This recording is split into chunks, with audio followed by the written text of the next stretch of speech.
Hello everyone, welcome back to my channel Akshadi vlogs. I hope आप सब अच्छे होंगे और मैं भी बहुत अच्छी हूँ। तो guys, controversies controversies controversies controversies की अगर हम बात करें ना, तो मुझे जहाँ तक लगता है यूट्यूब जो है ना, वो कंट्रोवर्सीज़ के लिए ही आजकल बहुत ज़्यादा फेमस होने वाला है और जगह जगह पर कंट्रोवर्सीज़ हो रही हैं यहाँ पे। तो जैसा कि आप सभी को पता है कि यहाँ पर चल रही है कंट्रोवर्सीज़, और कंट्रोवर्सीज़ की यूट्यूब पर कोई भी कमी नहीं है। पूरी की पूरी अगर मैं बोलूँ ना, तो भरमार हो रखी है यहाँ पे। और एक कंट्रोवर्सी ख़त्म होती है तो दूसरी कंट्रोवर्सी शुरू हो जाती है, लेकिन इसको हम कंट्रोवर्सी नहीं कह सकते हैं। जिस टॉपिक पर आज मैं बात करने वाली हूँ तो वो है सपना का टॉपिक, और सपना राजवीर चौधरी, जिसको हम सभी लोग जानते हैं और बहुत सारे लोग ऐसे भी हैं जो कि उसको बहुत ज़्यादा प्यार करते हैं। अगर मैं अपना बोलूँ तो पर्सनली मैं सपना को बिल्कुल भी नहीं जानती हूँ, मैं उसके बारे में कुछ भी नहीं जानती हूँ। लेकिन जब से राजवीर भाई की डेथ हुई थी तब से मैंने उनके ब्लॉग्स जो है उसको वॉच करना शुरू किया था, तभी से मैंने उनको जाना है और तभी से कंटिन्यू मैं उनके ब्लॉग जो है वो वॉच कर रही हूँ।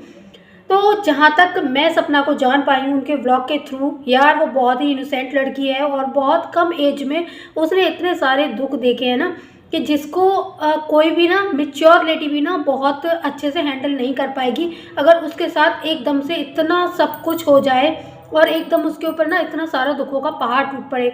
और मेरा मानना ये है, आप जब तक इंसान नहीं बन सकते जब तक कि आप है ना दूसरे के दुख को फील ना करो, ठीक है। तो मैंने ना सपना के ब्लॉग्स के साथ साथ उसके जो दुख है ना उसको भी बहुत ज़्यादा फील किया है, और सच में मैं आज भी बहुत ज़्यादा फील करती हूँ। क्योंकि कहीं ना कहीं अगर देखा जाए ना, तो जिस तरह से सपना की स्टोरी है तो कुछ कुछ स्टोरी मेरे घर में भी हो चुकी है सेम टू सेम। लेकिन फ़र्क सिर्फ इतना है कि वो मेरी सासू मॉम के साथ में हुआ था, तो बहुत बुरा लगता है। कहीं ना कहीं मुझे ऐसा लगता है कि सपना की स्टोरी से मेरी सासू मॉम की स्टोरी भी जो है वो थोड़ी बहुत टच करती है।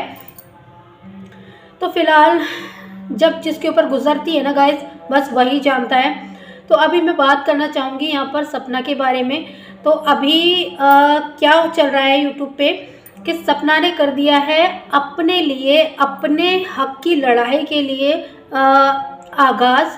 तो यहाँ पर सपना अकेली नहीं है फ़िलहाल, और अभी सपना का साथ देने के लिए आ चुकी हैं उनके साथ में अलका। जी हाँ, अलका को भी हम सभी लोग जानते हैं, जो कि ऐसी लेडीज़ को इंसाफ दिलाने के लिए हमेशा आगे खड़ी रहती हैं, डटकर खड़ी रहती हैं। और अभी हाल फिलहाल जो कंट्रोवर्सी चली थी, सचिन की कंट्रोवर्सी जो चली थी, जिसको सचिन ने फैलाया था, पता नहीं फेक थी क्या थी, वो वही लोग जाने। लेकिन जहाँ तक मुझे लगता है, तो मुझे तो ऐसा ही लगता है कि वो फेक ही कंट्रोवर्सी उन्होंने चलाई थी। सिर्फ एक विधवा औरत को बदनाम करने के लिए किया गया था सब कुछ। और कहते हैं ना कि जिसके ऊपर हस्बैंड का हाथ नहीं होता ना, उसके जो दुश्मन होते हैं ना, उनकी गिनती वो बहुत जल्दी बढ़ती है। मतलब कुछ पूछो ही मत, एक ऐसी औरत को परेशान करने के लिए 50 लोगों की लाइन लग जाती है। लेकिन उनको ये समझ नहीं आता है कि कर्मा इज बैक। आपके भी घर में बहू हैं, बेटियां हैं, उनके साथ भी कल को ऐसा ही होगा जैसा कि आप जानबूझकर दूसरी औरत के साथ में कर रहे हैं। तो सपना के 2 छोटी बच्चियां हैं, वो सभी ने देखा है, बहुत ही प्यारी प्यारी बच्चियां हैं। लेकिन उनके साथ में क्या हो रहा है ये सभी लोग जानते हैं, क्योंकि सभी लोग उनके वीडियो जो है वो वॉच करते हैं। और मैं धन्यवाद कहना चाहूँगी यहाँ पर अलका का, दिल से धन्यवाद कहना चाहूँगी कि वो यहाँ पर सपना के साथ खड़ी हुई हैं। खड़ी तो वो काफ़ी टाइम से थी, लेकिन समझने की बात है जब नहीं हो पाया, क्योंकि सपना अपने ससुराल में रहती थी उस टाइम पे, तो उसको भी ये चीज़ लगी होगी कि घर किसी भी तरह से मेरा बचा रहे। लेकिन फाइनली जब सारी हदें पार हो चुकी हैं, जब सारी सीमाएं ख़त्म हो चुकी हैं, सब ने सीमाएं लांघ दी हैं, सपना के ऊपर हर तरीके के इल्ज़ाम लगाए गए, उनको बदनाम करने की कोशिश की गई, और साथ के साथ में उनका जो जिस चीज़ पर उनके बच्चों का हक था वो तक उनसे छीन लिया गया। तो अब कब तक एक लेडी खड़ी नहीं होगी अपने हक के लिए, अपने इंसाफ के लिए, कब तक खड़ी नहीं होगी। तो फाइनली सपना अभी खड़ी हो चुकी है और साथ में उसके हो चुकी है अलका। तो अभी मुझे लगता है फाइनली कि जो सपना है ना, उसको अब जीतने से कोई नहीं रोक सकता। क्योंकि अलका, मुझे तो ऐसा लगता है द आयरन लेडी ही बोलूँ मैं उनको। भाई बहुत ज़्यादा हिम्मत है उनमें, और उनकी बातें जो है ना बहुत ज़्यादा, मतलब शायद उनको कोई हरा नहीं सकता। तो बहुत अच्छी बात है कि वो उनके साथ में खड़ी हैं, और काफ़ी टाइम से वो ये चीज़ बोल भी रही थी, काफ़ी टाइम से कोशिश कर भी रही थी कि राजवीर के केस को दोबारा से रीओपन किया जाए और वहाँ पर क्या हुआ था, जो चीज़ें हैं, जो सच है उसको छुपाया गया था, तो वो चीज़ें बिल्कुल भी सामने नहीं आई थी। और एक बात ये देखो गाइस कि उनके घर के खुद के लोग ही इन चीज़ों में इन्वॉल्व हैं पूरी तरह से। और मैं एक बात यहाँ पर और बता दूँ आपको कि जब कोई लेडी विधवा होती है ना, जब किसी का हस्बैंड नहीं होता है, तो जो हमारे रिश्तेदार होते हैं ना, वो क्या सोचते हैं कि जो भी उसका प्रॉपर्टी वगैरह है ना, उसको हम ही लोग सारा हड़प लें। तो बस वही सपना के साथ में हो रहा है, क्योंकि मेरे घर में खुद ये चीज़ हो चुकी है। मैं ये बिल्कुल भी ऐसा नहीं है कि मैं अपने आप से ये चीज़ बोल रही हूँ, मेरे घर में खुद सेम टू सेम ऐसी चीज़ हुई है कि हमारी जो प्रॉपर्टी थी उसको भी हड़प लिया गया, क्योंकि मेरे ससुर एक्सपायर हो गए थे। तो बस वही चीज़ है, सपना के साथ भी उसके हस्बैंड नहीं है, तो बस आगे पीछे उसके 2 बेटियां हैं, बाकी कोई नहीं है जो उसके लिए स्टैंड ले सके। तो लोगों को ये लग रहा है, उसके जो रिलेटिव्स हैं उनको ये लग रहा है कि सपना कमज़ोर है पूरी तरह से और वो अकेली है, उसका साथ देने वाला कोई नहीं है।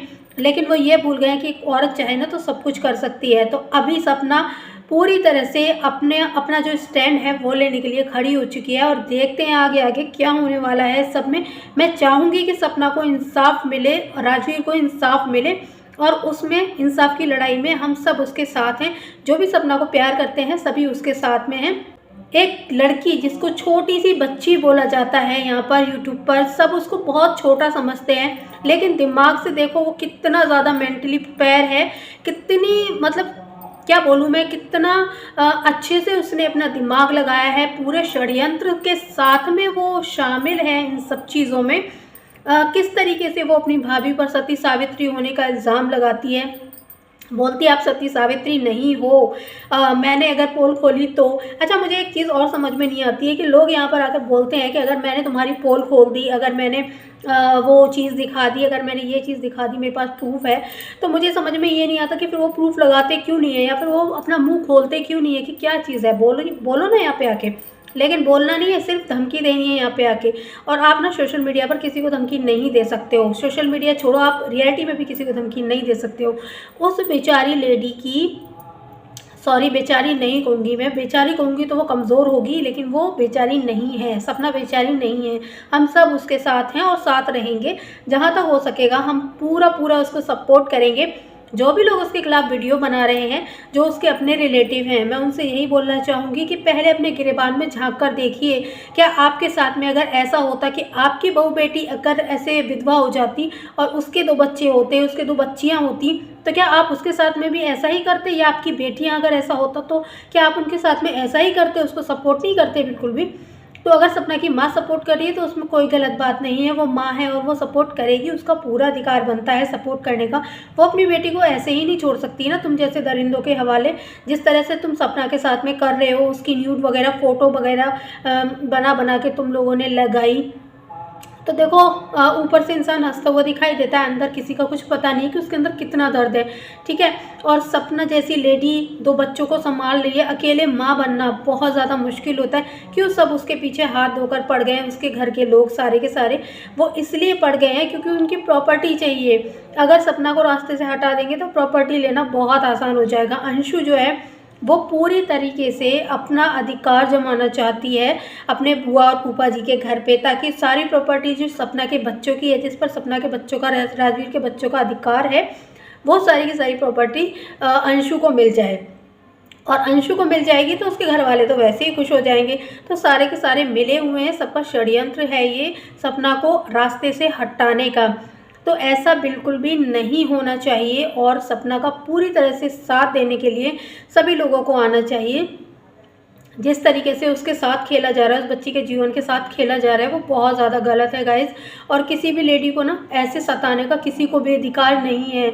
अगर वो खुश है तो तुम लोगों को क्या दिक्कत हो रही है इस चीज़ से? वो खुश है, उसकी हंसी तुम्हें बुरी लग रही है, तुम ये चाहते हो कि वो ज़िंदगी भर रोती रहे, तो ऐसा नहीं है। किसी के जाने से ज़िंदगी ख़त्म नहीं होती, ठीक है। और जो राजवीर जी के साथ हुआ उसकी अब खुलेगी एक एक करके पोल कि क्या हुआ था, किसने क्या सबूत छुपाए हैं। और मुझे भी जहाँ तक है यही लगता है कि उनका एक्सीडेंट नहीं था, वो प्रिपेयर मर्डर था उनका।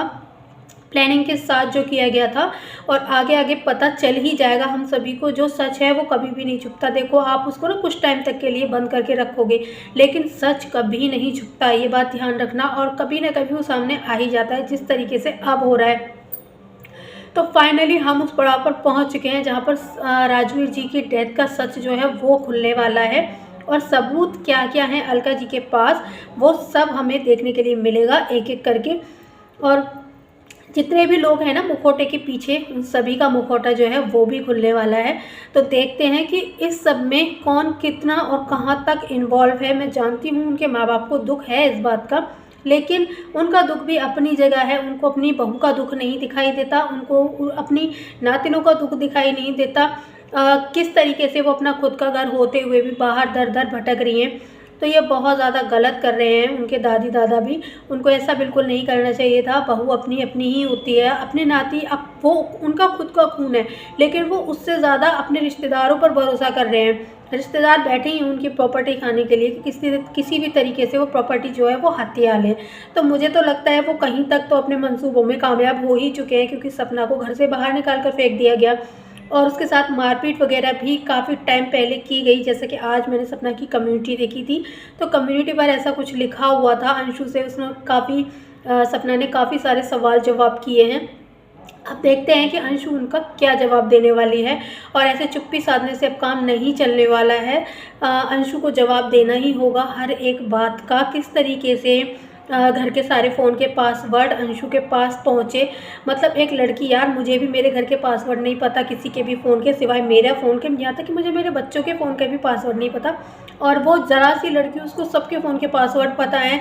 पूरा फ़ोन, मतलब सबके फ़ोन वो हैंडल कर रही है, सबके वो सोशल मीडिया अकाउंट्स हैंडल कर रही है। मतलब मानना पड़ेगा कसम से, अपने आप को इनोसेंट साबित करने के लिए, अपने आप को बच्ची साबित करने के लिए कितना कुछ बोला उसने। अपनी भाभी तक को बिल्कुल बदनाम करके रख दिया। हर एक एक्टिविटी जो उसके घर वाले कर रहे थे गलत सलत, वो सब में वो बराबर शामिल रही। और इधर अपनी भाभी को भी दिलासा देती रही कि नहीं भाभी मैं आपके साथ में हूँ। मतलब जिसको बेटी माना उसी ने पीठ में छुरा भोंक दिया। तो क्या ही कह सकते हैं यार, मतलब किसी का भी आजकल भरोसा नहीं है। और जो सपना के साथ हो रहा है वो तो बहुत ज़्यादा गलत हो रहा है। सच में जब वो रोती है ना तो बहुत ज़्यादा दुख होता है, क्योंकि देखो एक औरत ही औरत के दर्द को समझ सकती है, लेकिन कभी कभी ऐसा होता है कि एक औरत ही दुश्मन बन जाती है एक औरत की सबसे बड़ी। तो यहाँ पर बस वही हो रहा है। और चलिए देखते हैं फाइनली कि क्या होने वाला है आगे इस राजवीर जी के केस में। और अलका जी का, अगर अलका जी इस केस में आ चुकी हैं बीच में, तो फिर मैं कह सकती हूँ कि हाँ शायद कुछ ना कुछ इसका तोड़ ज़रूर निकलेगा। तो चलिए गाइज़, अभी मेरा वीडियो था इतना ही, और देखते हैं क्या होता है आगे। फिर मैं इसकी आगे आपको अपडेट और देती रहूँगी। तो चलिए मैं मिलती हूँ आपको नेक्स्ट वीडियो में, तब तक अपना ख्याल रखिएगा, खुश रहिएगा।